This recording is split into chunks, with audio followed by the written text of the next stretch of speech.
I wanted to be the person that, was the protector, that was the alpha. I hate that term, but like I wanted to be that guy, I was the knight in shining armor. And it was the only way that I knew how to express and show love. That manifested itself not just in my marriage, but in general life. I was a people pleaser. I wanted to do everything for everybody that I possibly could so they liked me. That was all it was. And when that comes to a screeching halt, then you have those, what we talked about, these eternalized emotions, this struggle within. There's no easy way out.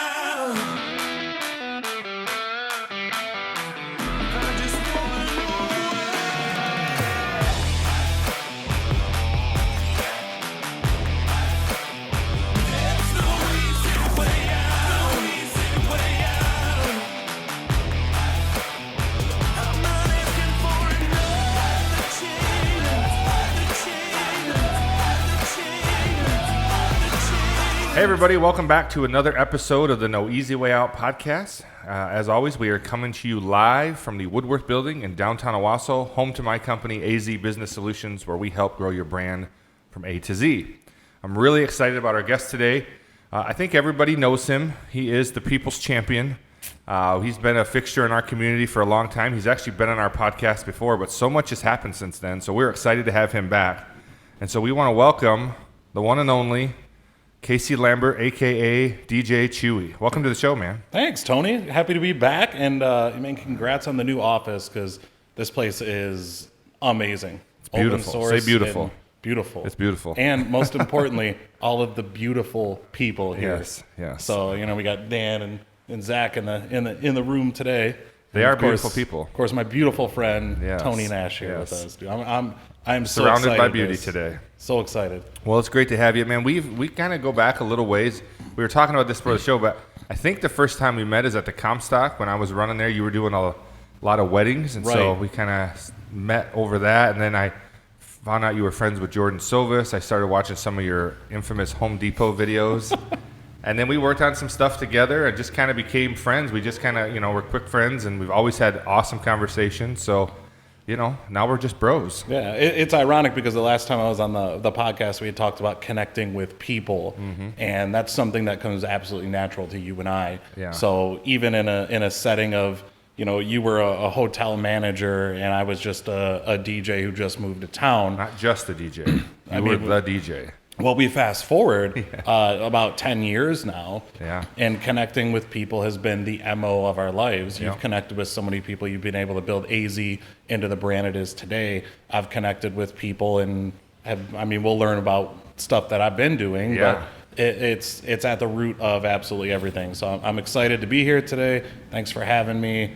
I'm excited to continue the friendship that we've had for 10 years. And see where that takes us. Yeah, man, me too. I always enjoy talking with you. No matter what, whenever I leave talking to you, I always feel good about things. We always have good conversation.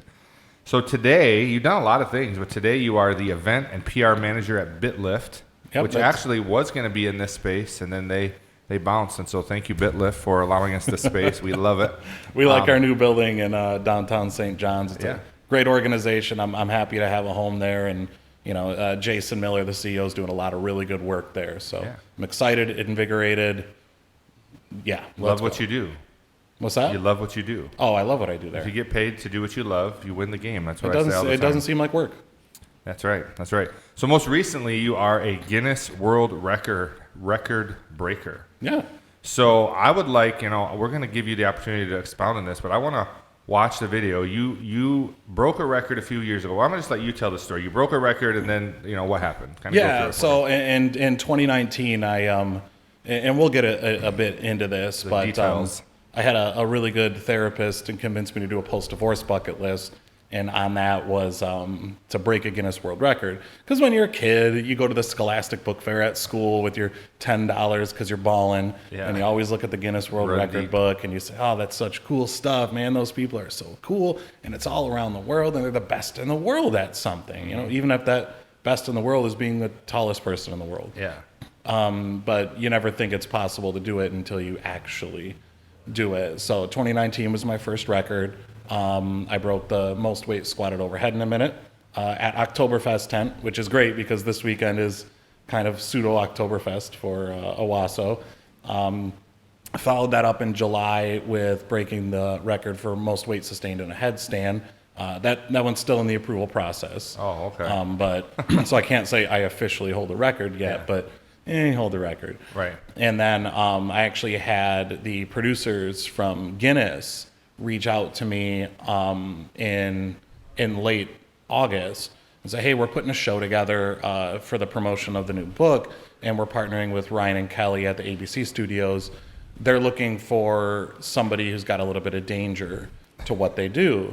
And I said, okay. Danger is my middle name. So what are you thinking? Well, we want you to break your record from 2019. And I looked at my schedule, and that's 2.5 weeks away. But I'm going to do it. Luckily, my girlfriend, Courtney, who's wonderful and supportive and a pro dancer and NFL cheerleader herself, says, look at you now. You can't not do it. She's like, what's the worst case scenario? You fail. She's like, you failed in front of people all the time. Like, let's go. So luckily I was in decent enough shape because, I coach at Fitness Coliseum, and we've got great coaches there for support as well. And went out to New York and did the thing. Yeah, it was really cool for us here in Owasso, a small town in the Midwest, and there's some cool history here, but you don't often see people that you know every day on national television. So when we heard that you were going to be on Live with Ryan and Kelly, I know there was a buzz about it. It was exciting, and then you shared the video with us, and everybody enjoyed watching it. So I think we should just watch it together. For those who haven't seen it, let's just give it a look-see here. So it was World Record Break Week or whatever. Yeah. World Record Week. Guinness World Record is definitely And Kelly Ripa is like everybody's mom. Yeah. Just the sweetest She's woman. nice as she seems. Oh, yeah. Yeah. She is. It's not just a character. Yeah. A quintessential wrestling mom. Yeah. Oh, okay. And Ryan is very, very down to earth. Is he? Very caring, very There he is. compassionate. Look at him. people. You're the same height as Ryan. Surprisingly, yes. Surprisingly, yes. But I'm also wearing my weightlifting shoes, which are raised about 2 inches. So. Looking like Bull Hurley. Nice reference. It just also happens that I can take out some anger on this. Are you angry? Every day. Always angry. Okay. I'm a man. We're angry. How did we miss out on knowing each other all these years? Well, with your son going to Michigan. That's right. I mean, we're now in Shoot your shot, Chewy. Well, Kelly, here's my number. Well, actually, I had mental health is important again amongst men, and I had a really great therapist that convinced me to make a post-divorce bucket list. Okay. And just so happened that breaking a Guinness World Record was on there, and I wanted to break something that was relevant to kind of what I was interested in. So that's how overhead squatting went, because I'm short and compact and can hold things over my head. Short and compact. Good description. We might be missing out on something here. Tell me, guys. Everything. Okay. Y'all wrapped up. He asked what hurt. We're gonna do today. I said everything. Everything. What are you thinking about? So it's not, as Kelly alluded to, it's not 5,000 pounds all at once. So right now, we have 192 pounds up on here. I'm used to doing it in kilos, but pounds will work. That kind of too. messed you up, right? A little bit. Actually, Yeah. the weights weren't even calibrated correctly. It was supposed to be 190. Oh, wow. Okay. All right. I like that. And then I'll put on sweaters. When we come back, we'll try and break a record right after this. Casey. Yeah, it was nice to get a little interview portion. They actually were very calming Hospitable, yeah. in there, because obviously this can be We're back in the extremely winning stressful. endeavor. Yeah.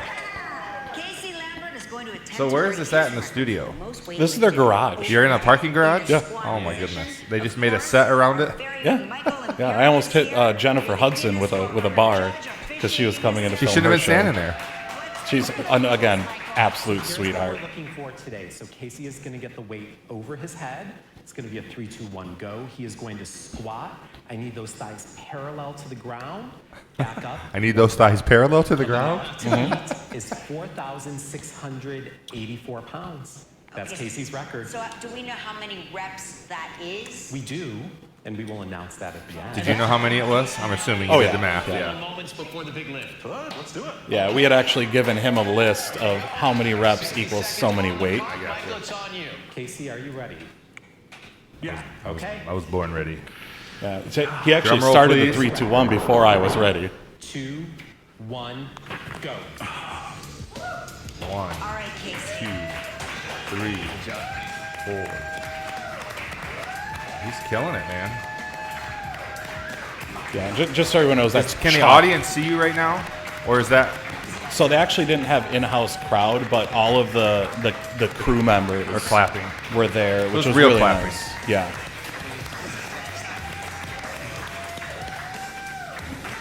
Oh, starting to shake a little bit. But he's staying in it. He's in the pocket. Those knees are nice and parallel to the ground, just like Yep. Guinness requested. It's textbook squatting right there. Oh, got a phone call. All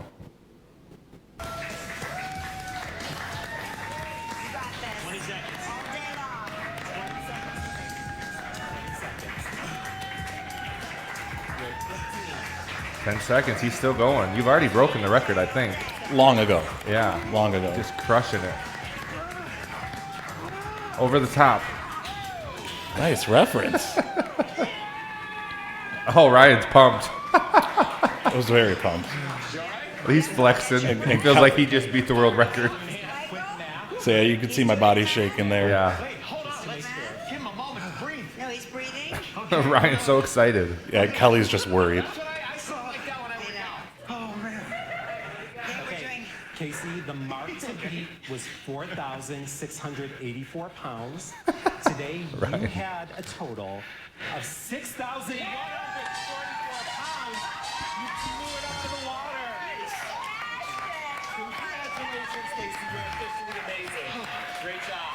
officially amazing, as if you didn't already know. Guinness World Records. She says officially amazing as if you didn't already know. Yeah. Next, I'm gonna put on sweaters and break a record. We'll be Dude, that's awesome. That's awesome. Let's give him a round of applause here in studio. Thank you. Congratulations, man. That's very cool. That's good. Very And then, cool. Actually, Kelly asked for my lucky chalk for them to put on sweaters afterwards. Oh, really? So, yeah. Very cool. So walk us through that whole thing, man. I mean, obviously in the studio, you mentioned you were in a garage, but kind of walk us through going to New York and experiencing that whole weekend. Well, it was really nice because ABC and Disney put Courtney and I up in a really nice hotel at the Beacon Theater, and so it's right near Central Park. Great experience. People of New York, I know they get a bad rap, but and again, maybe this is the building connections thing. Everybody was really, really nice. From the bellhop, our driver Luigi. Yeah, you guys got a driver? Yeah. Wow. The producer Jan, who took care of everything, the staff at ABC, the crew. Which, I mean, you know me long enough to know I'm a crew guy. Yeah. Like, yeah, I'm in front of people and I'm talent in a lot of situations, but talent's nothing without the crew. Yeah. So, really great. We were in Upper West Manhattan, which, as somebody The used posh to, Upper West Side. yeah, as somebody used to be in New York, like, that place is really nice. Swanky. Yeah. So, comfortability was great. The people at Guinness World Records are great. I got to meet the World Record slam dunking dog. Oh, wow. Yeah, Airbud? Yeah, Leonard Lee. Great dog. It's a real thing? Yeah, he actually helped me stretch and roll out too. dog did? Yeah. That's interesting. Weirdly enough, but a good dog is a good dog. And then so we set up the studio in the garage, in the parking garage, which was difficult because it actually comes down and then up. So there's really only a little spot in the center that's like flat. Yeah. So we did some moving around. The weights that we had ordered weren't calibrated like 100% correctly, so ended up doing it at 192. But so when we got set up to do the actual record attempts, it was really nice. The show Home Economics was also filming on there with Topher Grace, and I forgot what his name is, Jimmy something. Jimmy something. And Yeah. I feel really bad because he's an actor, but I had a nice 10-minute conversation with him about weightlifting and taking care of your body. It was awesome. And Derek Huff was also on the show. Oh, really? And he was excited about it because dancers are athletes. Yeah. And so it was cool to have a nice cheering squad and just hear how excited everybody was for everybody else. Yeah. So That's pretty cool, man. Was the studio bigger, smaller than you thought? so obviously it's big and there's a lot of different spots to it, but the garage was relatively small.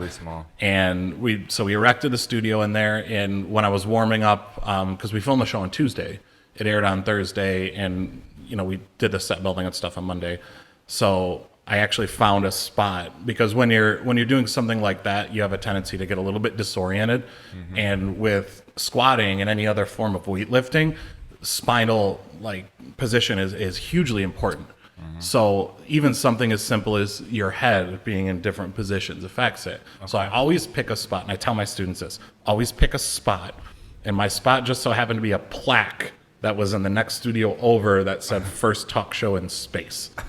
And so you watch the video and you see me just death staring something.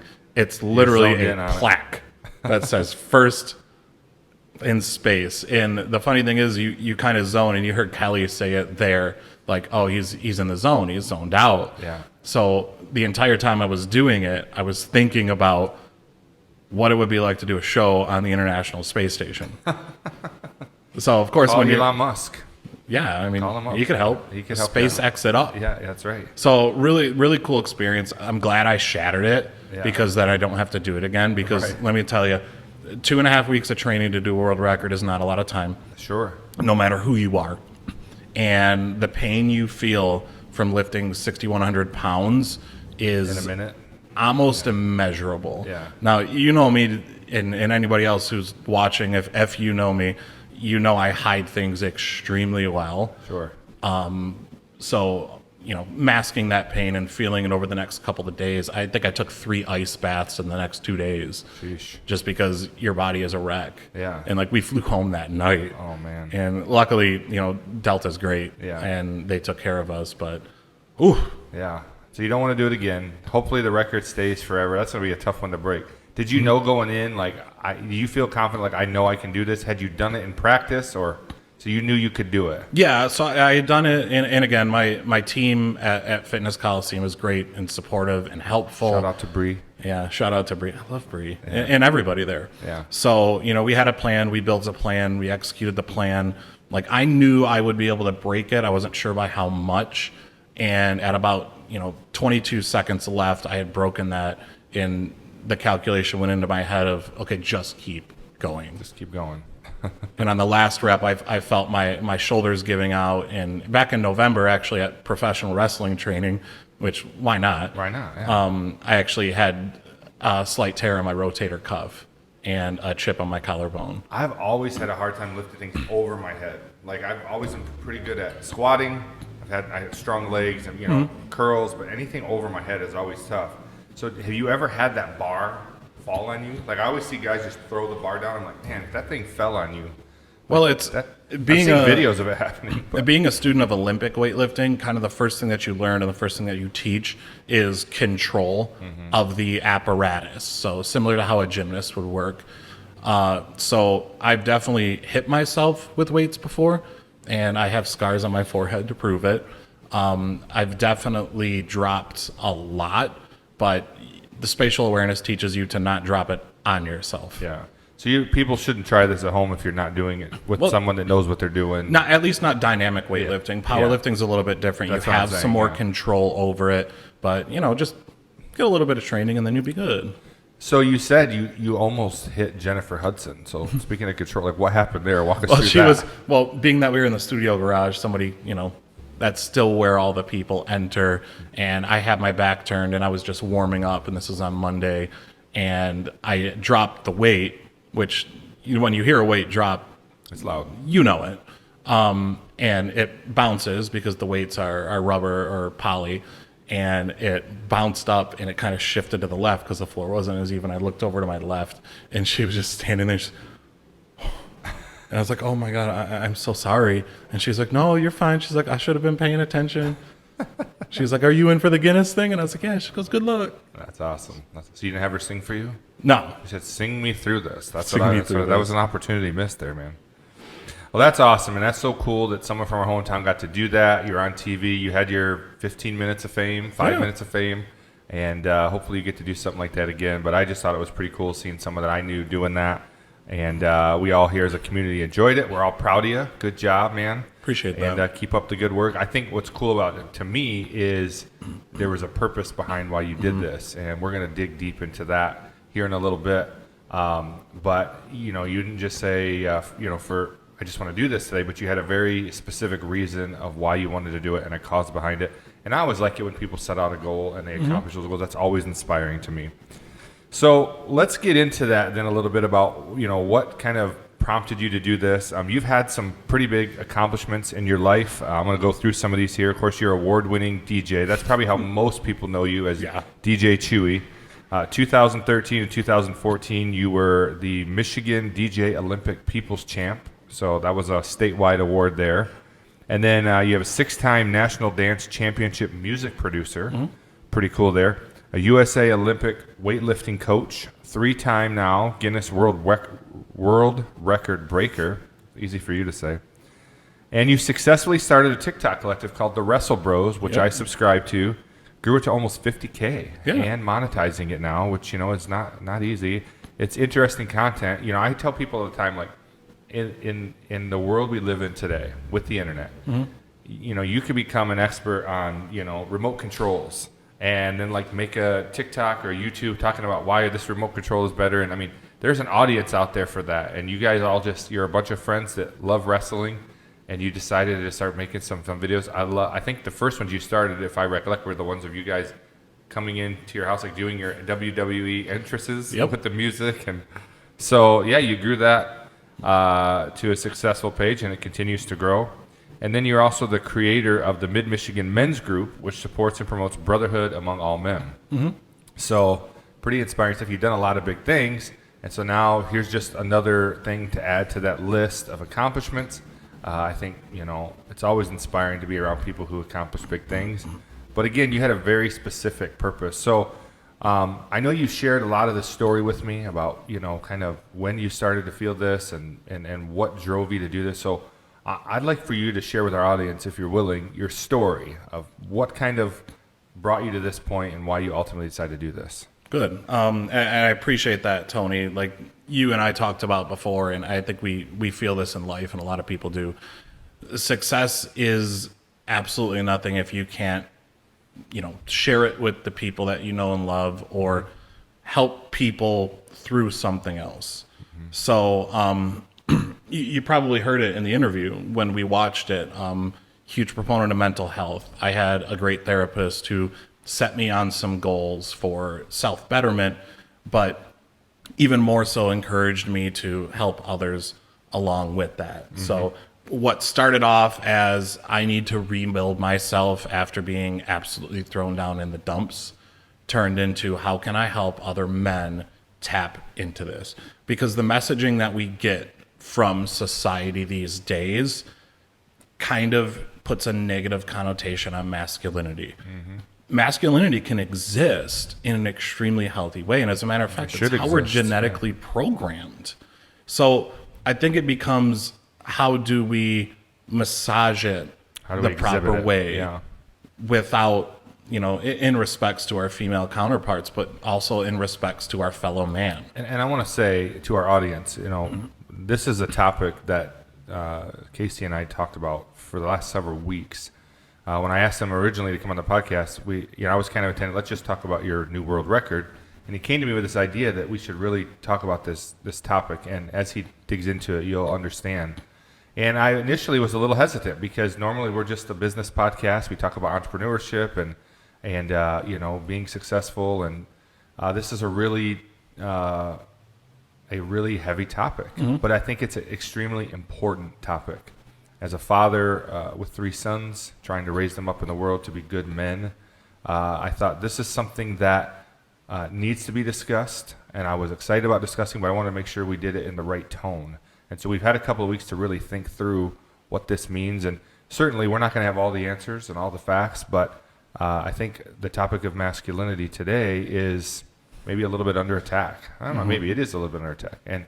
And so I think tackling this issue from 2 men that come from different backgrounds and really different points of view, and in many cases different worldviews, but we still are friends. We still get along great. We still have great time together. We disagree on some things, but we have great conversation, and it's okay that we disagree on things. We don't hate each other, and so I think this is an important thing for our community to see and for those listening to see, and so I just wanted to kind of preface that before we really, dive into it. Yeah, I appreciate that. And just building on that, you're exactly right, Tony. We don't have to be the same person to respect and love each other.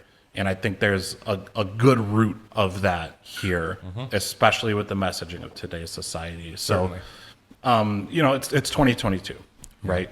And we've made a lot of progress in terms of recognizing mental health in people, how large of an issue it is for all people. That's men, that's women, that's even children, sadly enough, elderly folk in terms of the realms of loneliness.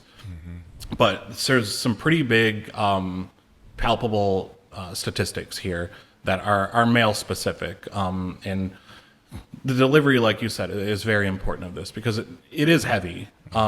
But talking about it makes it less heavy. Sure. So 40% of all men absolutely 100% refuse to talk about mental health. 97.5%, that is a huge number. 97.5% of mass shootings are carried out by men, and nearly 70% of all suicide attempts are carried out by men. That's a pretty significant gap. Yeah. So you might wonder, and I myself am somebody who's had trouble coming to grips with their own mental health. I myself is someone who's had multiple friends attempt their own life. A few of them have succeeded.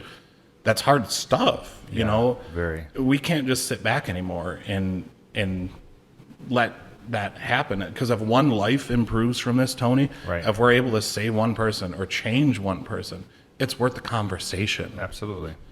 But it starts with talking about it. And it starts with, there's therapists, there's counselors, there's our family, our wives, our girlfriends, but it's really a conversation that men need to have with other men. Yeah. Because, and this is something that we talked about, we grew up, in households where you learn how to be a man. Yeah. My dad is a great person. Yeah, mine too. We had to move the wood pile all the time when we were kids. We never figured out why. Why do we have to keep moving the wood pile? Even as an adult, I'll still go over to Dad's house and move the wood pile. And you slowly start to realize where those lessons are coming from. Dad Jedi mind tricks. And what they're for. And, my dad wasn't the most caring and compassionate man in the world, but he loved us. Mm-hmm. And he taught us things. He taught us how to deal with society. But men are supposed to be what, right? We're supposed to be providers. Yeah. We're supposed to be tough. And in a lot of cases, and again, it's funny we mentioned TikTok because you see a lot of this stuff on there, and there are some really great, male-centric creators. Even there's females that are male-centric creators. One of the ones I follow and I love is Emily W. King. Okay. She's a girl who slides in. I haven't seen that one. Oh, I'll have to send that to you. But it's great because that's what men are told they're supposed to be. Yeah. So when you get the mixed messaging of that's wrong, right?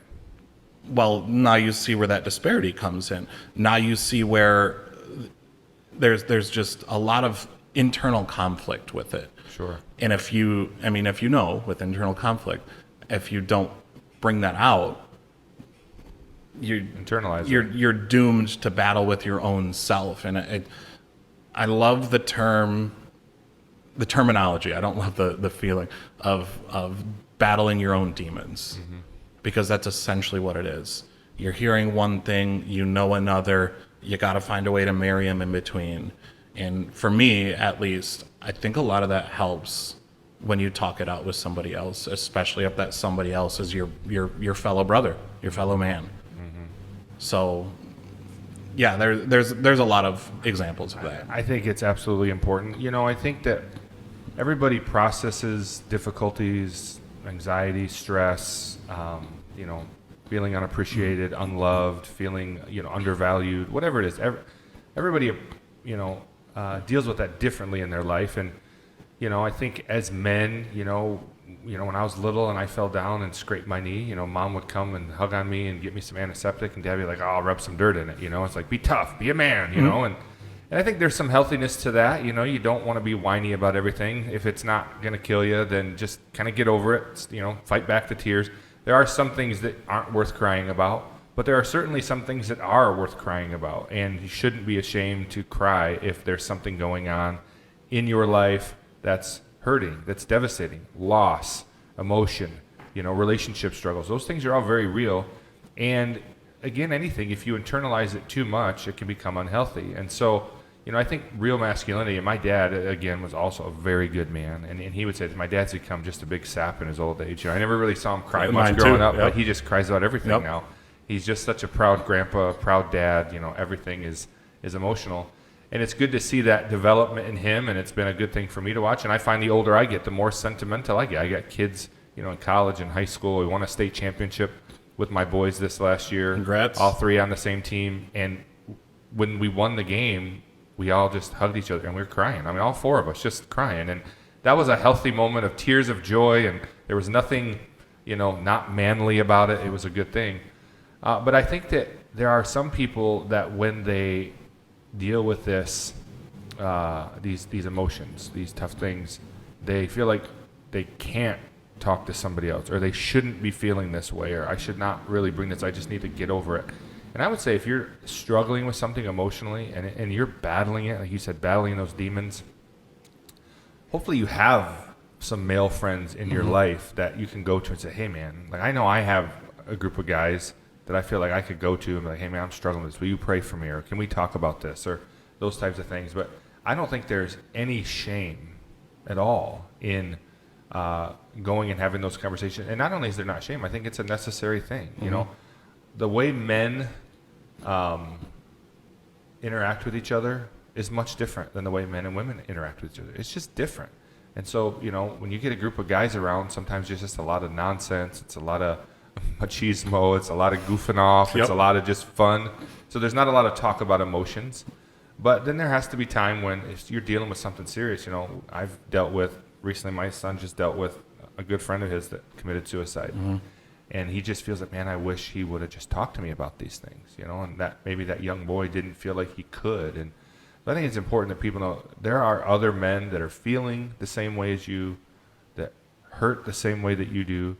And just because maybe they don't process it the same way that you do doesn't mean that they wouldn't be willing to listen to you and hear you and help you through that. And I'd say if you have a friend that you try to share something personal with and they're not willing to listen to it, that's not a good friend. That's not a good friend. So I think it's important that you have those types of relationships. Well, I love that you mentioned that.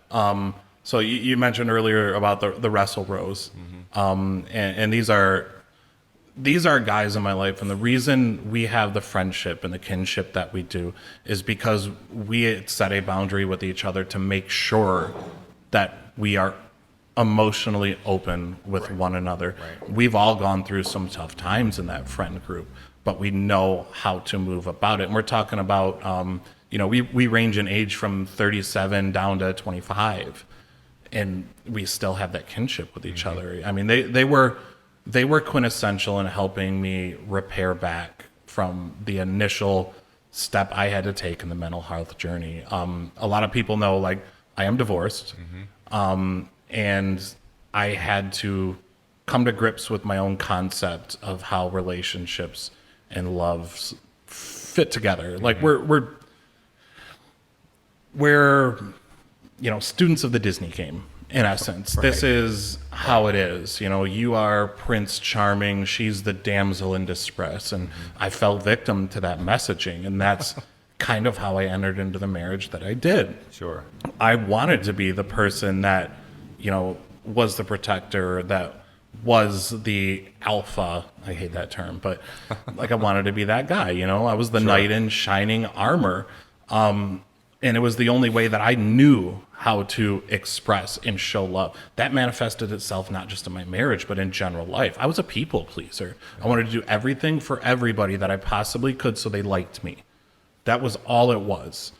And when that comes to a screeching halt, then you have those, what we talked about, these internalized emotions, this struggle within. Like for me, it wasn't the fact that our marriage failed that hurt me so much. It was the entire concept of how relationships worked that was thrown to the window. I lost trust in my own gut feeling. I was scared, Tony. Sure. I didn't know what to do with life. I was confused, clueless. Like I didn't want anybody to see me that way either. So I bottled it up. I put on a happy face. But no matter how much you tried, like you can no longer hide that in your everyday life. It starts to affect every sense of your being, your professional life, your personal life, how you deal with friends, your family. So I, finally came to the point where, and I mean, you can see me shaking a little bit because it brings up memories of these things. But I was able to talk with my primary care physician, Krisha. She recommended, my therapist, because I said, I don't want meds, but I need to talk. And my therapy journey was probably typical by a statistical standpoint. I went in and I was in tears within the first 5 minutes, but I still was holding back because at that point your trust is hurt. Like, what do you do? So I went in 2 months. This is how much of a drastic change it is when a man finally feels heard, understood, and listened to. I went from guards up, toughness.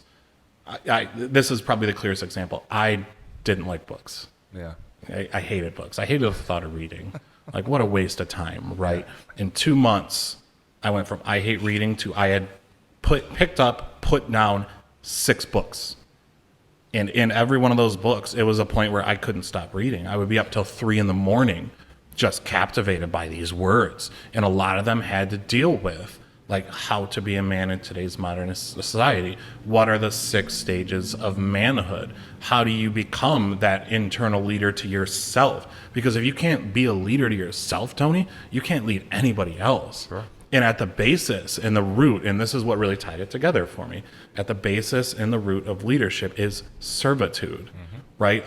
Marcus Aurelius' Meditations, one of the most influential books in my life, talks about leading from a servant capacity. And that all starts with listening. So that happened, right? My therapist told me to create my post-divorce bucket list. The first one I submitted to her, Tony, she threw back in my face. She said, it's not ambitious enough.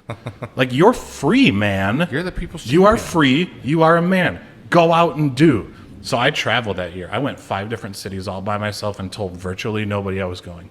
I just went. Yeah. I went and I got a giant tattoo from an artist. And I went to John Hill, and I didn't go in there with, hey, this is what I want, and this is the drawing of it. I said, this is what I'm thinking. You draw it and put it on my body. That's throwing caution to the wind. That's letting somebody else into your life. And John's great. Yeah. And then that was the last one, was become the best in the world at something. So I sit here today having accomplished all of those things and continuing to do more. So that was quintessentials.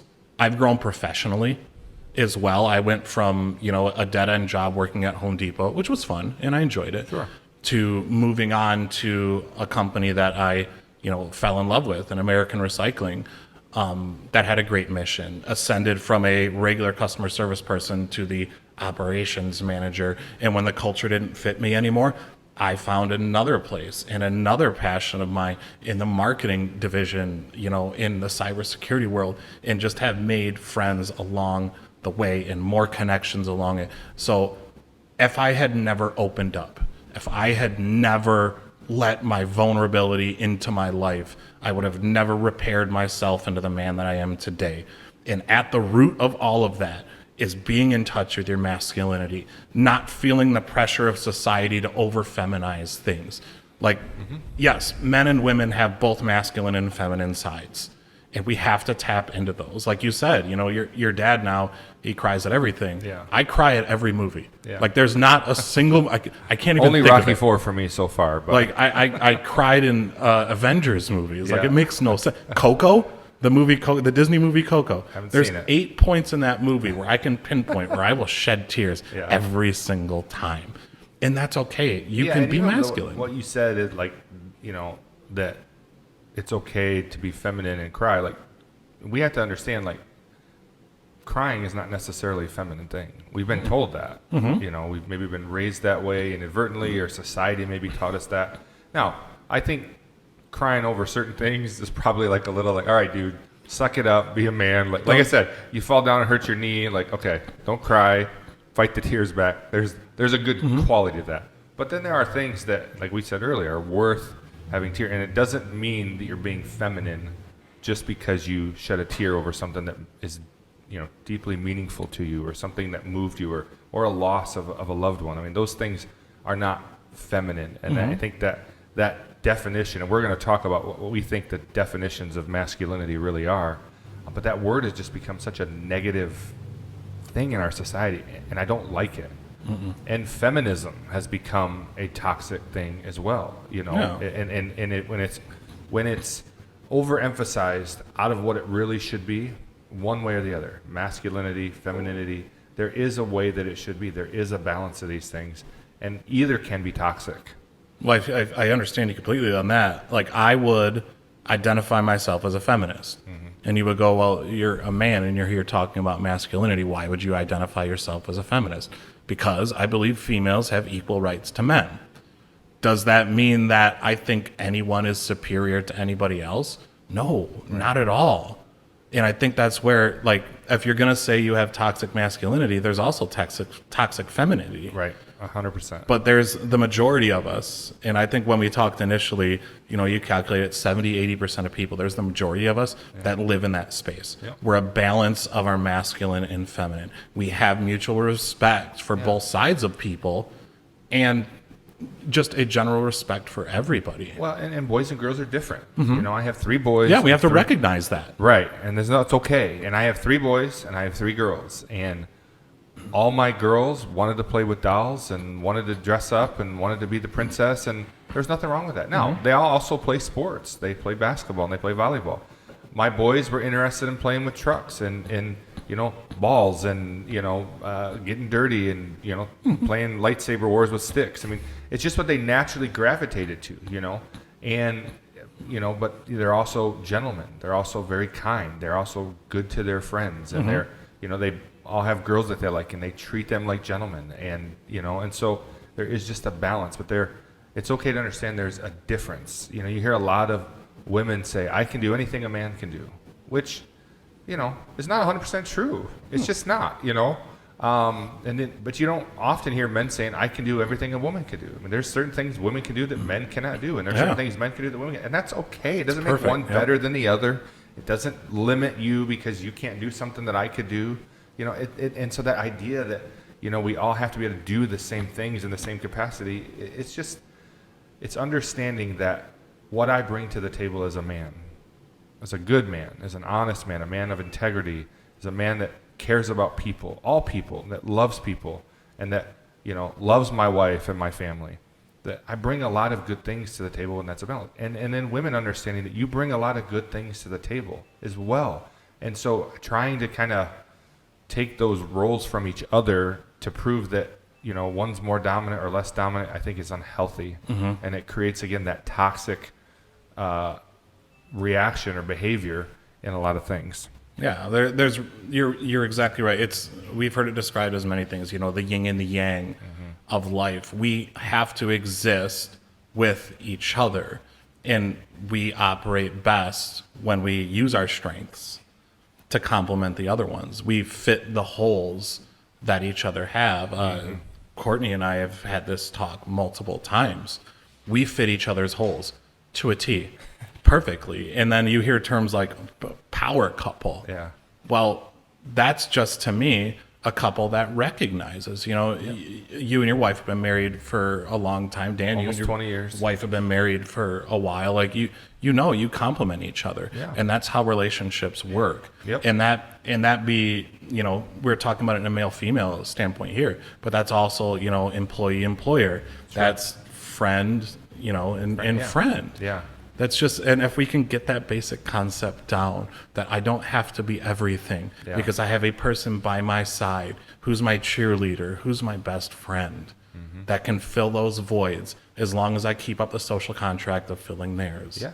Yeah, it's got to go both ways. I love the book, The 5 Love Languages. It talks about discovering the love language of your significant other. It's helped me in relationships outside of my marriage even, but understanding what communicates love to people, and that if you do it if you do it expecting nothing in return, most cases it will be reciprocal. And I certainly have a lot of weaknesses that my wife comes through strong on, and she has weaknesses that I come through strong, and we balance each other out, and we make this healthy couple that's raising good humans that are going to be great adults themselves. And I've are met gonna your kids. contribute to society. You're not lying. Your kids are so great. Well, I appreciate that very much. I mean, there's nothing more a parent would want to hear than that. But they're good kids, and we've tried to, be a team. And it's not just like, well, dad's the boss and mom can shut her mouth. Like that's not the environment that we're creating at all.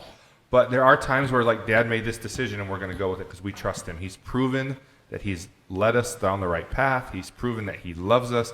He's proven that he cares about our needs. And so we're going to trust that when he says this is what we're doing, he's considered how it affects all of us. And then there are times where my wife's like, I'd like to override you on that. And I allow that to happen because she's right. And what I said didn't make sense. And so that's how a healthy relationship should work. And, I would consider myself a very masculine man. I would agree. Consider my wife a very feminine lady. And it works. And there's nothing toxic about our relationship. And so being told over and over and over that you can't be manly or you shouldn't be this way because you're a woman and you have power, you have to understand yourself. I talk about constantly in any human, man or woman, self-awareness. I think it's the number one quality that a leader, especially, but a human can possess. Understanding, here's my strengths, here's my weaknesses. I'm going to emphasize the things that I'm good at. I'm going to surround myself with people that can help me with my weaknesses. And then you become a complete person. But trying to put yourself in a box of what society told you should be, or what this sitcom told you should be, or what this talk show told you should be, or whatever, understanding that you have a lot of different qualities that make up who you are, finding that person that complements those things, and it can be a very, very healthy thing. Yeah, I think, and I have, on my show notes here, the quote that I really wanted to drive home, and you led that into that perfectly.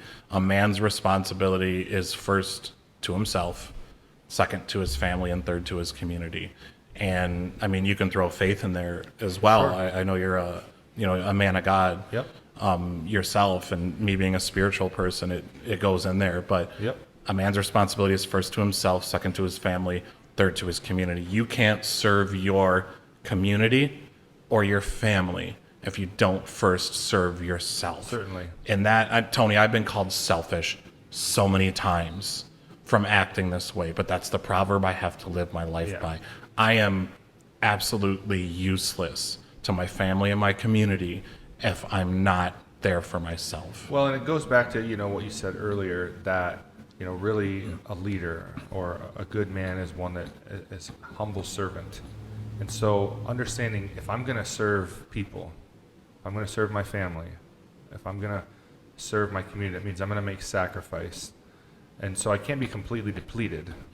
That means I have to consider, what are the things that I need to do to be right? What are the things I need to do to be healthy? What are the things I need to be mentally healthy, physically healthy, so that I don't leave people, so that I have the capacity to help them? And so when you say take care of yourself, it's not about just being a selfish person. It's about understanding that if I'm a half a man, then I can't give my whole self to anything. Exactly. And so, for me in my life, as you mentioned, I'm a man of God. For me, it's about being right with God. It's about understanding the purpose he put me on this planet for, living that out to my fullest ability. For me, every day the very first thing I do every morning is I get in my Bible and I read and I ask for God to speak to me and give me guidance throughout the day. So that's not selfish. That's me saying I got to take care of myself so that I can help take care of my employees, my family, my wife, my kids, my community, and all those things. And so it is extremely important that you are healthy from a mental standpoint. You're healthy from a physical standpoint. You're healthy from a social standpoint, so that you're able to pass those things along and really be a man that benefits society. I know that you've talked about you had to come to a point of awareness of this in your life. And so you have told me recently that now you are more aware of your feelings. When you feel a certain way, you understand it. You don't try to mask it.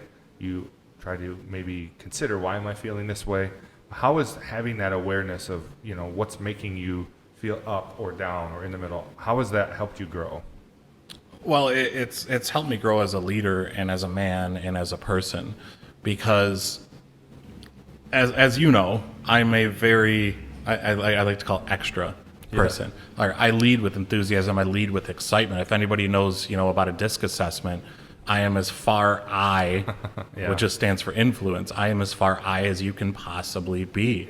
So I come off to people very extreme in a lot of situations and intense. And there's, a good amount of people that are receptive to that, but there's also a good amount of people that, thrive in the calm. So learning how your emotions, and this is general, what they call emotional intelligence training, and I know you've done a lot of work in that I have. sector as well. Things as simple as changing the tone of your voice to convey a message. But there's a lot of advantage to connecting with people by knowing the emotional temperature of the room. So for me, it's allowed me to be able to deal with the ebbs and flows of life, to not feel anxious when I'm not getting the feedback and an immediate reaction from somebody that I would expect, and learning how to deal with that and not let it affect my life in a negative way. Yeah. Well, if you're an adult, you're going to have to fill a leadership role at some point in your life, whether that be leading a family as a man, whether that be leading your children as a mother, or leading a business, or leading a group of friends, leading a community organization. You're going to have to employ leadership at some point. And again, I mentioned this just a few minutes ago, there is no better quality that a leader can possess than self-awareness. I always say this phrase, I actually heard it from my pastor, it said, don't ever let anybody know anything about you that you don't already know about yourself. So like you said earlier, if I tend to have a condescending tone, then I should understand that about myself and make the adjustment. But a toxic person would say, I know I'm condescending and I don't care, you can deal with it. Exactly, that's the difference. That's where the lack of self-awareness comes in. How are my actions and behaviors affecting those around me? And if you're flippant about the way you make other people feel, there are times where maybe speaking in a firm tone is necessary and be gravely serious. The dad voice. The topic we're talking about right now. Yeah, like to my son, you will not speak to your mother that way. And if you do, you will have me to deal with. And my dad used to do something, no one talks to my wife that way. And I'm like, dude, that's my mom. But now I understand, like, bro, if a man walking down the street talked to my wife the way you just did, I'd knock him out. And I'll knock you out. And I'll say that to my boys because they need to understand there's boundaries and there's lines. So there's times when being tough or being firm is necessary. Oh, yeah. But that's where self-awareness comes in, because you have to be aware of if your words are falling on deaf ears, then stop talking so much, right? If you talking makes people feel less, then change the way you go about talking. But having that awareness of who you are, what your strengths are, what your weaknesses are, will really help you be a more balanced individual. And there's a lot of good books on EQ, emotional intelligence, I would recommend for people that they should read. But I think that for me, again, that self-awareness, understanding this is who I am. I have a lot of quirks. It's funny, I joke around the office is apparently I say that I used to work in the hotel industry a lot. And I wasn't aware of it. So I just constantly was, and so I heard the staff kind of joking, like, oh, you used to work in the hotel industry? Oh, tell us about that. And I realized I must say that a lot. And so now I can't say it without hearing in my voice, like, dude, you said this a million times. So trying to, even in something small as that, develop an awareness of yourself and how you present yourself to people is extremely, extremely important. So, why was for you bringing this platform, besides just breaking a world record, why was it important to you to bring this, cause? I'm not going to just go on there and make this all about Casey Lambert. You talked about something very important, is mental health. Why was bringing that platform to Ryan and Kelly so important to you? I think in my younger years, I didn't put enough stock into my male-to-male relationships, and that I wouldn't say 100% led to my ultimate downfall and demise, but it was something that I knew my life was devoid of. And as I did a little bit more studying into that, I did a lot more reading into that. I talked to people. One of the greatest relationships and friends that I made from this journey was Travis Acklin, who's, again, a local community leader. And in conversations with him and everybody else and you learn, listen, man, men have struggles. And men have struggles that are unique to men. But the problem is, and I mentioned this statistic, 40% of men don't want to talk about it. Right. And, in talking about emotional intelligence with you, I think we, circled it right back. Men don't want to talk about it because they don't feel safe doing so. So if somebody can see, big macho masculine man on TV lifting thousands and thousands of pounds, who's on there saying, listen, it's okay to be angry sometimes. Right. Deal with it the right way. It's okay to cry sometimes. Right. Deal with it the right way. Be able to spread that message. I hope one person, two people, I don't care, however many people, I hope that resonates with one person. Yeah. Because that will have made it all worth it. Well, and if you've experienced someone in your life that's committed suicide, that's taken their life, you should have an understanding that you've probably gone through the process of, man, I wish I had had a conversation with them. I had no idea they were feeling this way. And, I can think of 3 cases in my life of people who have committed suicide, and in all 3 cases, everyone was shocked. That person had balled up so much emotion that they didn't share it with anybody. Mm-hmm. And sometimes people that commit suicide give hints and clues, and people around just ignore it. But in these 3 cases, like, nobody, knew. And so just because you might feel as a man, I don't need to talk about my feelings. And maybe I personally have not been in a situation in my life where I've felt the need to really talk about my feelings a lot. There have been times where I was dealing with something and I went to a friend or went to my wife. But that doesn't mean the way I process it is the way everybody is. And so just because maybe you'd say, I don't need to talk about my feelings, that doesn't mean that there might not be other people out there that are hurting, that you shouldn't at least leave that door open to let people understand, hey, man, I know we're homies, we're bros, we're dudes. Tomorrow we're going to go chop wood together. But, it's all right if something's bugging you, And it doesn't have to be a hold hands and cry fest. It can be that, but it doesn't have to be that. And so this picture of what it is supposed to be or what it should be sometimes is misconstrued. But I think everyone needs to have those people in their life that when they're feeling it, they can go to. And again, for me, there's a song that I love called No One Ever Cared for Me Like Jesus. And so I feel at any point, at any time when I'm hurting, I can go to him. Mm-hmm. I commune with him daily. And I talk to him all the time. And so many times just going to him and praying, God, help me through this, help me to see this, help me to have understanding. That helps me through it. Mm-hmm. And there are times where I need to seek counsel. I need to talk to a good friend, maybe talk to a pastor, talk to somebody who I trust. And so you should have those people in your life that you can go to.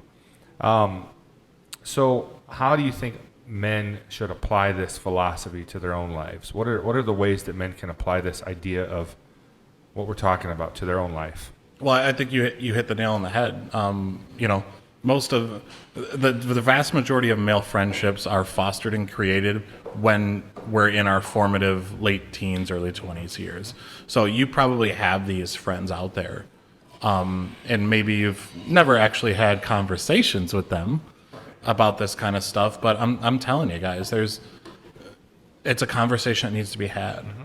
Even if you just go to your friend and say, hey Tony, man, I really trust you and I really value your opinion.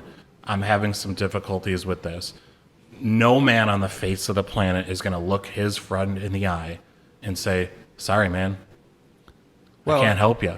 He's going to help you. Yeah. That's what you do. And I think the thing is, women are awesome because they have that female energy, mm-hmm. and we're used to taking this. And I think in the book Codependent No More, which was the first one that I read, there's actually, very good evidence as to men typically make their romantic partners their emotional support person. But there's things that we need feedback from other men on. Mm-hmm. So if you have a male friend that has been there for a long time, he's probably felt this stuff. Sure. Talk to him.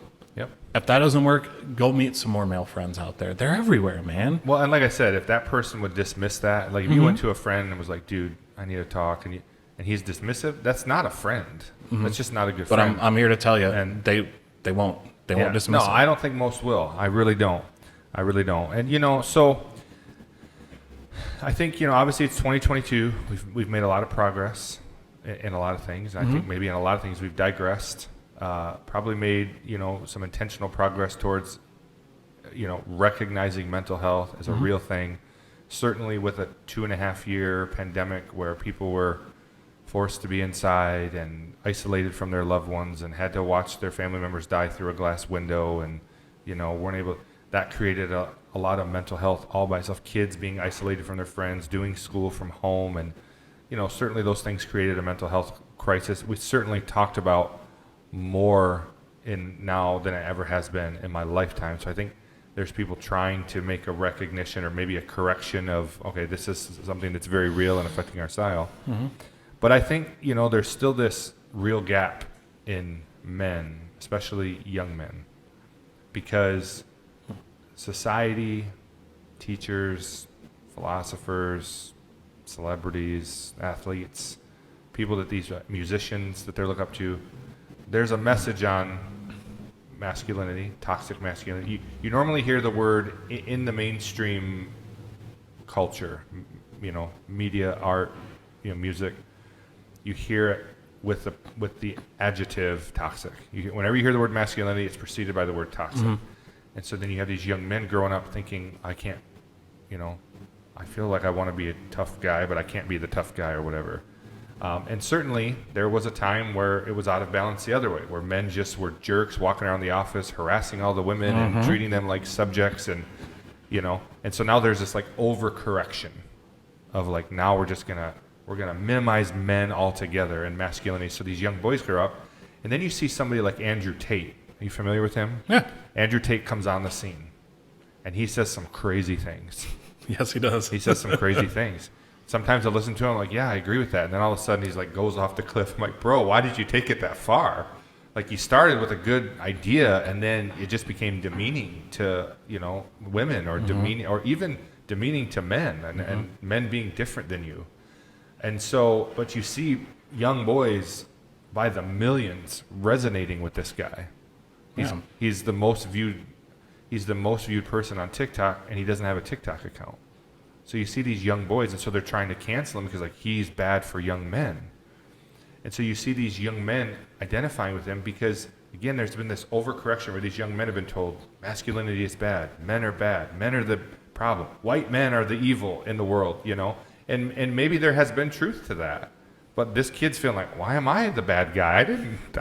I love everybody. What did I do wrong? Well, that's the danger in the overcorrection. Yeah. So, the danger is that is the display of masculinity that they're getting because they're so devoid of it in their own lives. Right. There's no secret here. The majority of caregivers in a young man's life growing up from when he's a baby to when he's a teen are female. Teachers, mothers, grandmothers. So you get that motherly love and feeling. I think as fathers, and I'm not a father myself yet, but there are a lot of kids in my life. My girlfriend has kids. I interact with them on the daily. Fatherhood is important. We were fortunate enough, Tony, to have great fathers. Yeah. They were in our lives. They were active. They taught us things. They taught us how to be a man. So when we hear people like Andrew Tate talk, we can disseminate what is the good to pull out of there and what is absolutely unacceptable. Yep. Yeah, and I think that's why young men are resonating, because they're hearing these things that they feel. Some of them, and I feel that way, but I'm not supposed to feel that way. But this guy's saying it's okay, and so they resonated with it. And that's why I think, Casey, that's why I'm a big proponent of a healthy home. A mom and a dad active in their kids' lives. I think it's very healthy. And even the home is being minimized in our country, and what that means and what it should look like. And that's a whole topic for another podcast. Oh, yeah. But we could talk for hours on this stuff. Yeah, I think that it's very important that men understand that they have a role to play, and women have a role to play. And it doesn't, I know people hate to hear, well, you can't say I have roles. Well, we do. We have roles. You go to your job and you have roles. You go to school and you have roles. You live in society and community. You have roles. If you take on the PTA director or the head of the bake sale, you have a role. And so a relationship, a society, a family has roles for men, roles for women. Some of them intersect, some of them are for both, but it's okay. And it's okay that we discuss those things, and we should. And so, I think that, you talked about these statistics earlier. 40% of men refuse to talk about mental health. 97.6% of all mass shootings are carried out by men. 70% of suicide attempts are carried out by men. Statistically, This is some of the things I looked up. Statistically, most people in prison are men, the overwhelming majority. Most homeless people are men. Most victims of violent crime are men. Most people who commit suicide, we talked about that earlier, are men. Most people that have died in war are men. People who do worse in school are men. And so there's this idea that these men that are having these real struggles, and now people are trying to minimize them even more. And I think the social media effect has played a huge role in this.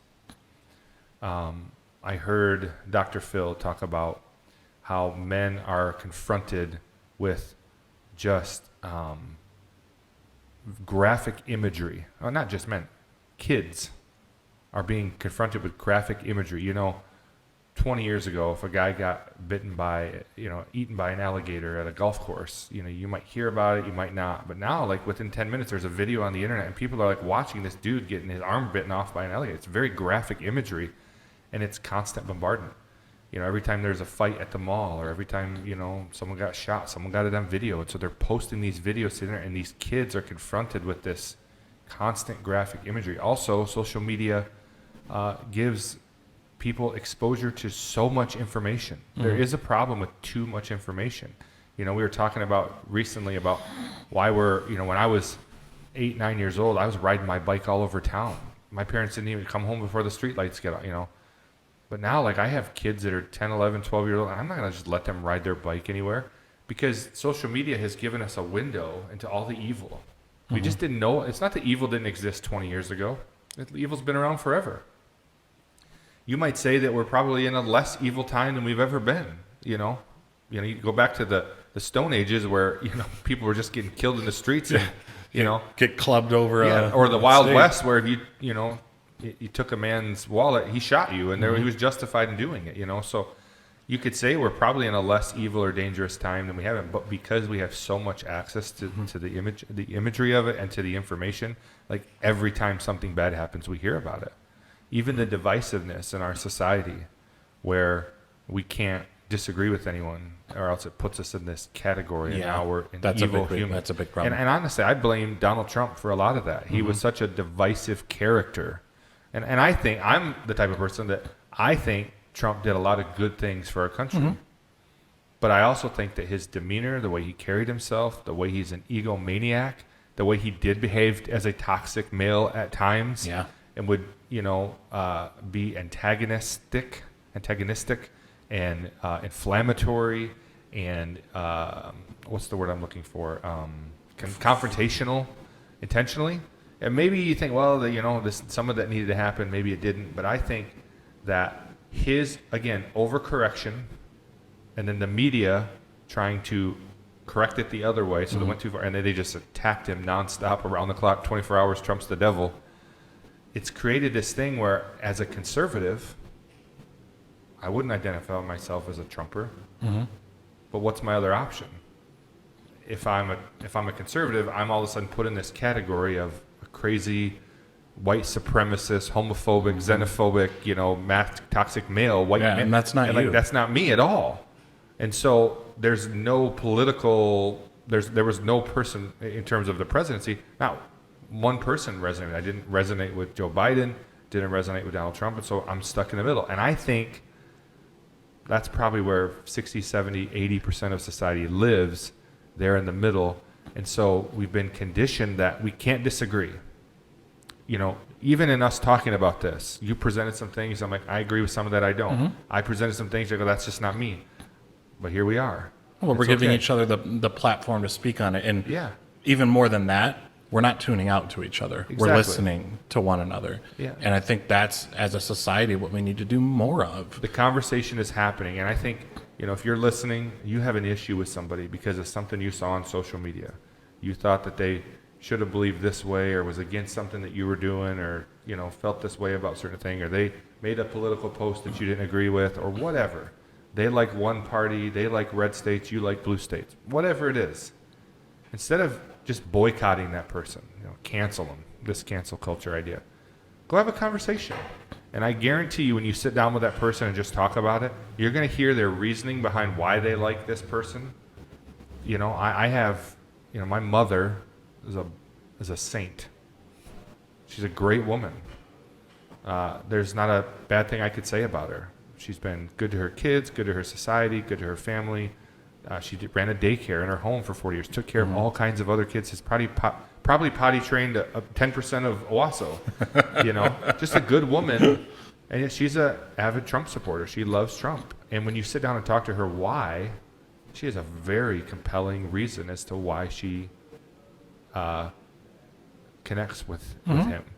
And it makes you think. And so when you sit down and have that conversation with somebody, you're like, okay, I don't like this, but I can see why you do. And you're not a bad person. We just see things differently. And that's okay. So I want to watch this clip. I don't know if you had a chance to watch it or not. Let's turn this TV back on. Are you familiar with Jordan Peterson? Yeah. So Jordan Peterson, I think, is brilliant.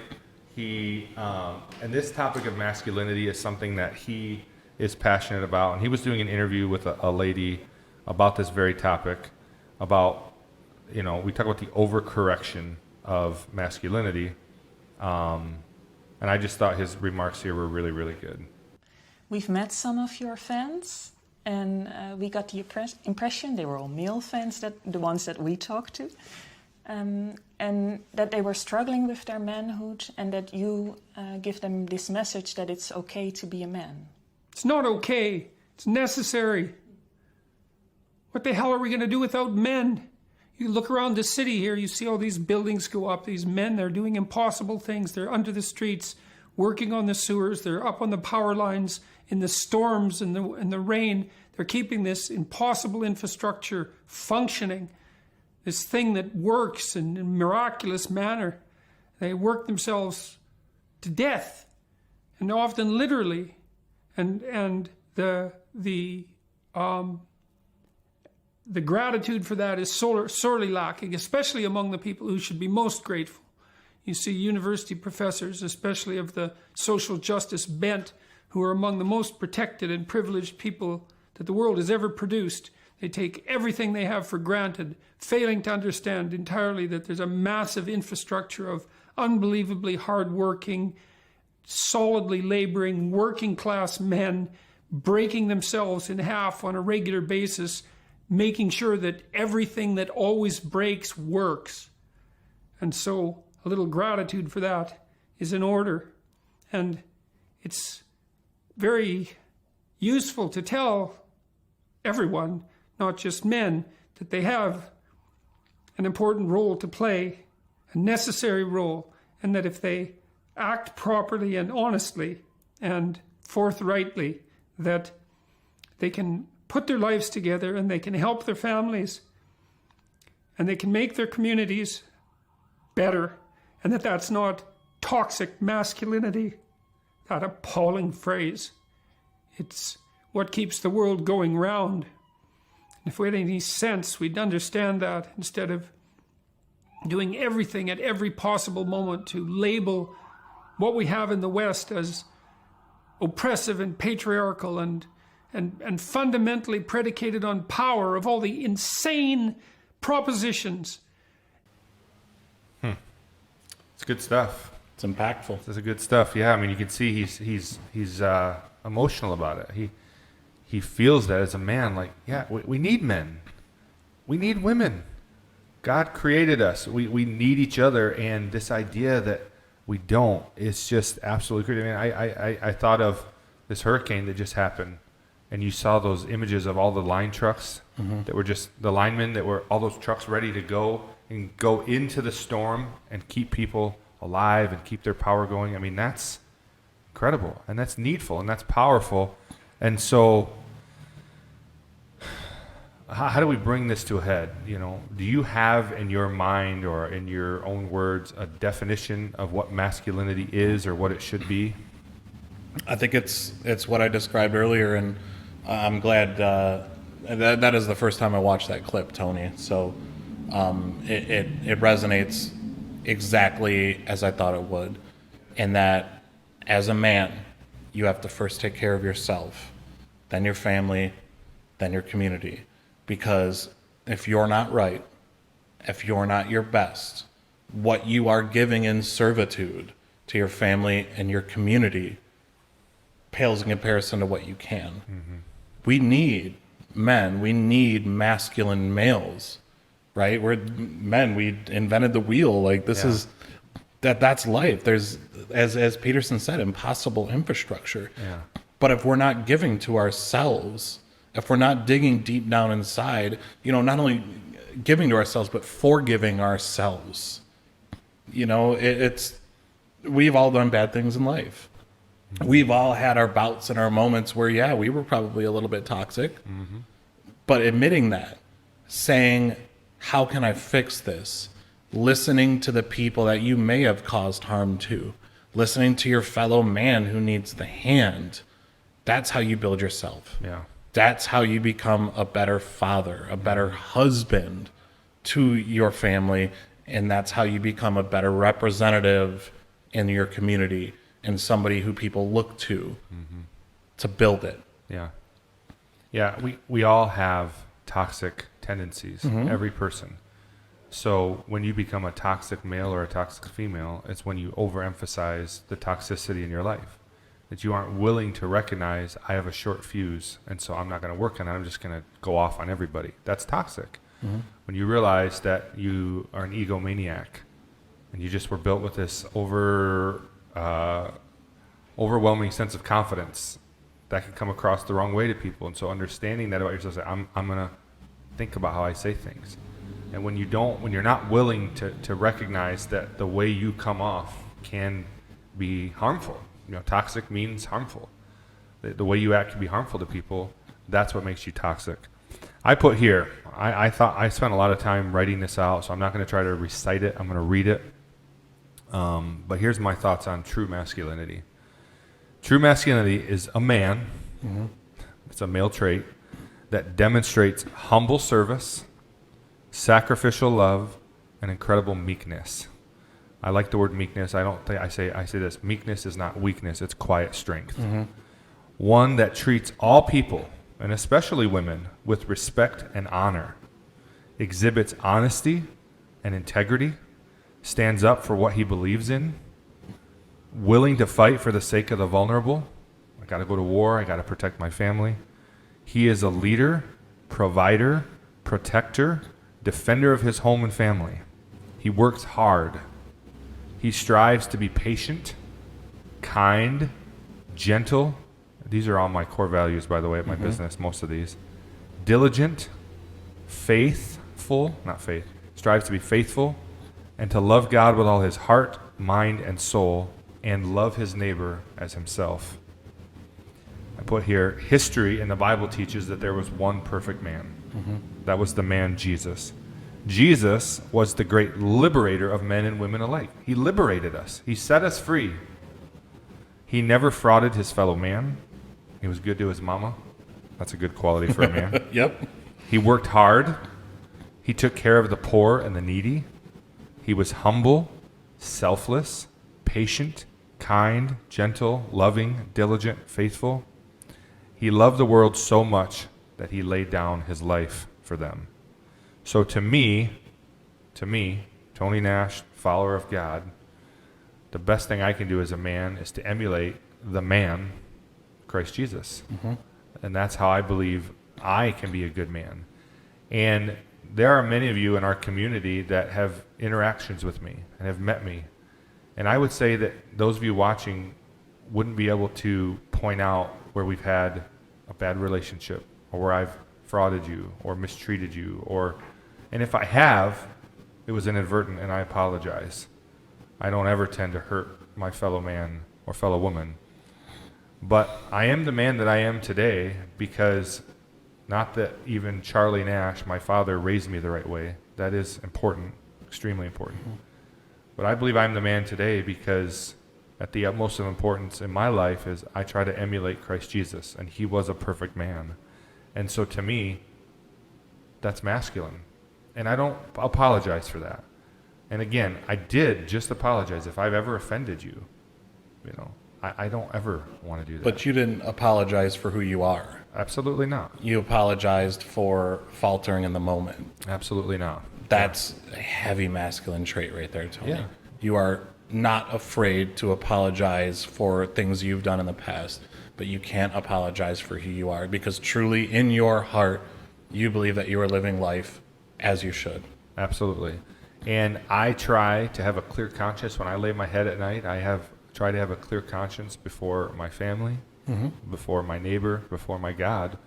And, you know, there's something good about going to bed with a clear conscience. That today I didn't defraud anyone. Today I was good to people. Today I held the door for that lady. I helped that person with their groceries. I, you know, helped somebody succeed in their business. You know, I helped that employee earn a little extra money. I helped my kids learn a lesson, whatever it was. And you go to bed feeling like, I didn't do wrong today. And there's something good about that. And there's something very manly about that. And I think if more men would behave in that way, be honest and upright and integrity and kind and patient, we'd have a lot better society. Because I think in a lot of ways, men do set the tone. And maybe where you've seen an over-exaggeration of toxic female behavior, it's because there's probably been a void of strong males to say, hey, let's balance this out. Yeah. Let's balance this out. So, man, I appreciate you coming on and doing this with me. I think, again, we could talk about this topic forever. We have talked about it a lot already. Yes, we have. I don't know that we did it justice, but we shared from our heart what we felt about it. Well, it's if nothing else, it's a start of a conversation, and you and I having it publicly like this should hopefully give some inspiration to other people to do it in their own personal lives. And honestly, Tony, if that's what we accomplished here today, I can go to bed happy about that. Yeah. And I would encourage you that if you have an issue with somebody in your family, in your community, if you have an issue with me, if you have an issue with Casey, call us. Shoot us a text. Hey, I saw you did this. I saw you said this. I saw you posted this. I didn't see you at this event. What's going on? You offended me. Let's sit down, you know, and have a conversation. Don't just jump to conclusions, assumptions. Let's talk about it. Yeah. Okay. So we always have this segment on the show that we call Explain That Post. So as I was scrolling through your social media, I was entertained. I mean, sometimes we have guests that like only post like 7 pictures in their whole time and none of them are themselves. But there was so many incriminating photos of you that it was like hard to choose which ones. So I thought instead of just the incriminating ones, I feel like as I scrolled to your social media, it was like Chewy's journey to manhood. Like it was like this journey, not only your size, but your facial hair changed. And I just thought this was such a journey. And so I'm just going to scroll through some pictures that I thought were some of my favorites. And we're going to enjoy the journey of Casey Lambert. All right. So here's Little League Chewy, ready to play some baseball. You're a lefty. I am a lefty. Actually, my parents are both righties. Me and all 3 of my brothers are lefties. Wow. They say lefties are better at sports. Yeah, but say no to drugs, by the way. Yeah. Oh, I didn't even notice that. Was that in the Nancy Reagan era? Yep. Then here's, wrestle. I thought that was a Christmas getup because it said Holly on it, and then I realized, he's a wrestler. Yeah, we were the Bronchos. Actually, a little known fact right there. I am 4 days outside of an ACL, MCL, and PCL tear. So. And you're ready to go again? You could see my right knee is extremely swollen. Yeah, it is. I actually was not able to wrestle in individual state championships that year. That was kind of heartbreaking, but there's a smile on my face. Yeah, handling it in stride. Yep. So here's the chin strap, Chewy, with a little girl showing, hey, I love kids and I like juice boxes. But that's my cousin Gabby. She's 14 now. Is she? Holy cow! But I like the chin strap. This was like the evolution of the facial hair. Like Abe Lincoln. And we got the chin strap again. Entertaining people at the wedding. Yeah, Liquid Entertainment. Then we go to the mustache. Why did you pull this one up, Tony? The mustache is beautiful. It's like a less talented Freddie Mercury. Yes, it's just the sideburns, the chops, and a Lions jersey. I mean, that's a bold everything going on. I had hair. It's a bold statement there. Oh man, that's just. Then we got that was the first kilt I ever made. Scottish Chewy. Yeah, never underestimate a real man can wear a skirt, right? A plaid skirt. Never underestimate the ability to sew. I can thank my mom for forcing me to learn how to sew when I was younger. You sewed that up, huh? That's very cool. Then this is Ron. Is this Ron Burgundy? So a lot of people don't know I went to broadcast school at Specs Howard School for Broadcast Arts, and we all decided that we were going to do a week full of newscasting as 70s themed people. Was this before Ron Burgundy? Or This was slightly after Anchorman, but I just so happened to find that blazer and that mustache. That was beautiful. Oh, man. That's a beautiful mustache right there. You look like you're from the 70s. It's perfect. Then there's like the walrus Chewy, like this. So that was clearly taken a couple days before the last picture. Yes. With the I call it the Ulysses S. Grant. Yeah, I got it. This is the journey of the facial hair. Yeah. Then here you are as the macho man, Randy Savage. Let me tell you Snap about into a this Slim little Jim. bit of cup of tea here, Tony. I can't do it as good as Tommy from the Wrestle Bros. Yeah, but, he does it pretty good. Yeah, that was good. So period accurate shorts as well. You're missing a Slim Jim in your belt there. That is true. That would have improved it. You I could have snapped into it. Then here's Jeannie Chewy with Jordan and is it Michaela? Yeah, that was Michaela? when we did This was your Home that was Depot. our Home Depot Disney one. This is the first picture I saw of a real beard. Yeah. A full beard. And then we have the Macho Man jumping into the polar plunge. Yep, that's Hopkins Did that over there. 3 years in a row. Yep. And I was just telling somebody about that recently. I was actually supposed to go to that one year, and I got a flu right before, so I was kind of relieved that I didn't have to jump into that cold water. I met Jim Woodworth at that thing wearing red, white, and blue, very skimpy Speedo. Yeah. Here's Chewy with a goatee and a beautiful bouquet of roses that looks like you received, or was that going to? Yeah, somebody? that was DJ Chachi. Oh, he sent you? Who sent those to me on my DJ birthday. for the Pistons. Yep, Pistons and Red Wings, a good lifelong friend of mine. Yeah, good guy. And there he is with a baby. See, men can love babies, and that's nothing. Pink shirt and a baby, and you still look like a man. That's my goddaughter Paisley. Paisley, She's adorable. Yeah. How old is she now? She is 5 now. Yeah. Okay. 5. Okay. Well, this one's just back to the mustache, but I just thought with the Chewy shirt and the DJ, that curly mustache was beautiful. Yep. Then we got DJ Chewy the biker. I missed that bike. That just looks like a manly picture right there, right? That's when I learned how to use a self timer on my iPhone to where pictures could actually look good. Yeah. That's beautiful. Yeah, it's my 2003 Sportster 1200. Then you got weightlifter Chewy. Yeah, that's Kim Baltimore actually took this picture. She's a great photographer. She is so good, so talented, and I think she captured you're looking svelte there, buddy. I was very light back then, like under 100 kilos, which is like 220 pounds. Means. Yeah, but. Yeah, she captures. She's one of the photographers I love actually doing stuff with. She captures emotion and actual, true, connection to things in photos. So very nice gal. That's cool. And then we got Lumberjack Chewy.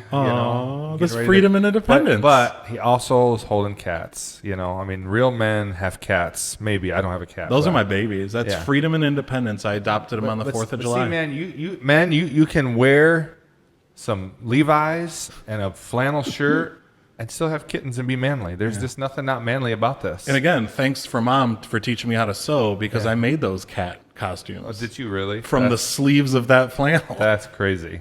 Here's Santa Chewy. Oh, it's Hipster Santa. Hipster Santa. Yep. There's the Macho Man again. Yeah. Oh, that was at the Nietzsche Block Party. Another one. Great, Is it the same bike, but you got the Harley? Yeah, that was before I got my police bike. Speaking of DJ Chachi. There he is. That's him. Yep. And the lumberjack with less facial hair. Yep. See, I told you, I make my cats costumes. Yes, that's from the those sleeves. outfits are from the pant legs of those jean shorts. The cats look very unhappy. Yeah, to be Freedom taking is this not picture. happy. The one's looks like it's stalking something, and the other one's like, could I please get out of this situation? Oh, yep. Weightlifter. Yep. Kitty cats I again. love my babies. Yeah. That long Look beard. at that. Looking like Pitbull. That is a pretty accurate. Handsome like man. Pitbull. That's a cool picture That's as well. another Kim one, yeah. Then you here at the Renaissance Festival looking like a warrior. There's my Courtney. I actually did her hair. You did? That day, which is amazing because you can see me and my brother Jesse, who's a leathersmith, don't have hair. That's true. We're very bold. Very nice done. I haven't met her yet, but I'd like to meet her. You will. She's a peach. And then this is most recent at a wedding. Yeah, You dressed up like you were going to Yellowstone. No, well, it was at the Kubiak Farms, which is where they did the Luke Bryant concerts Gotcha. at in Fowlerville. Kubiak's great family, dairy farmers. But yeah, it was my friend Taylor's wedding. I promised her I would do her wedding when she eventually got married or met a guy worth marrying, and there we were. Dress Wranglers, underrated. Yes, they are. Dress Wranglers. So here we have a guy who has had every iteration of a facial hair setup. Mm-hmm. He's been a lumberjack. He's a weightlifter. He's a biker. You know, but Freddie Mercury mustache. Freddie Mercury, Ron Burgundy. These are all manly men, and yet here he can come and talk about his feelings and hold some kittens and cuddle his little goddaughter. And it's okay, guys. It's okay.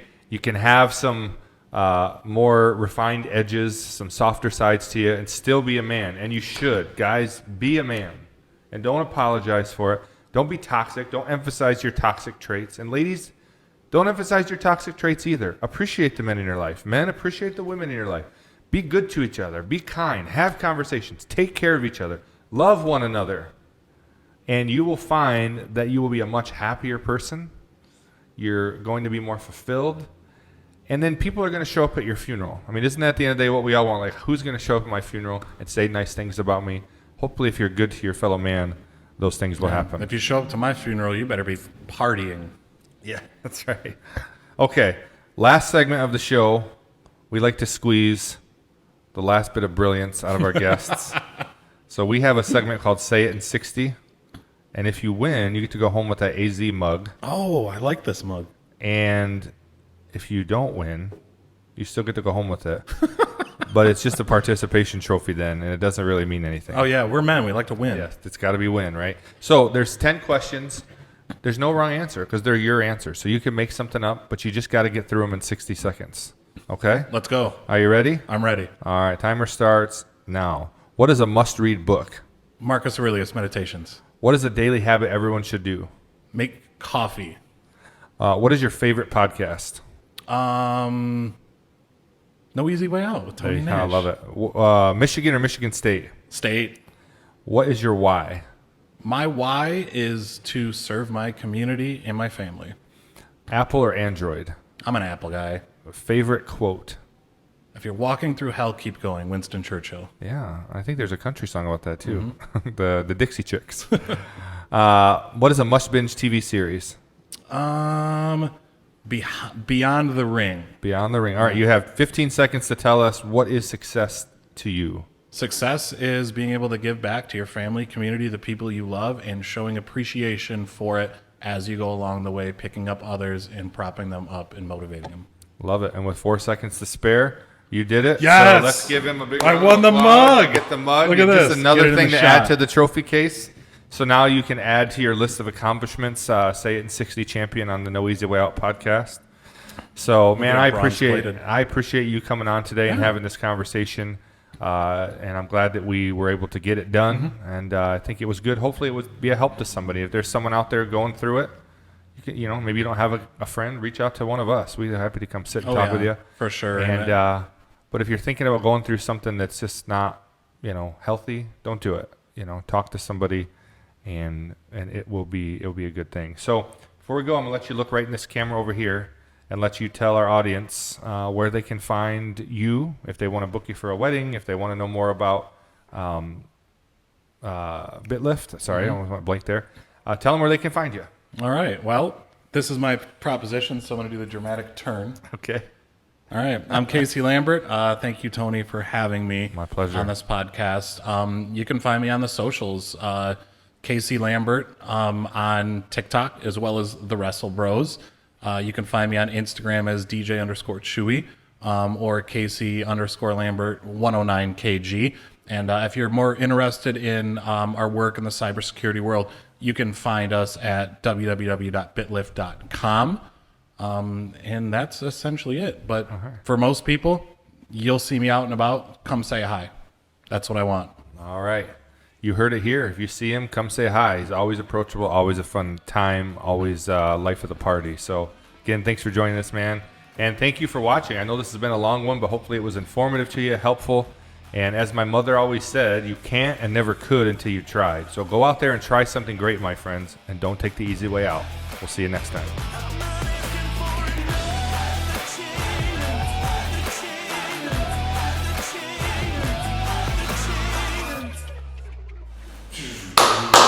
There's no easy way out. Bow, bow.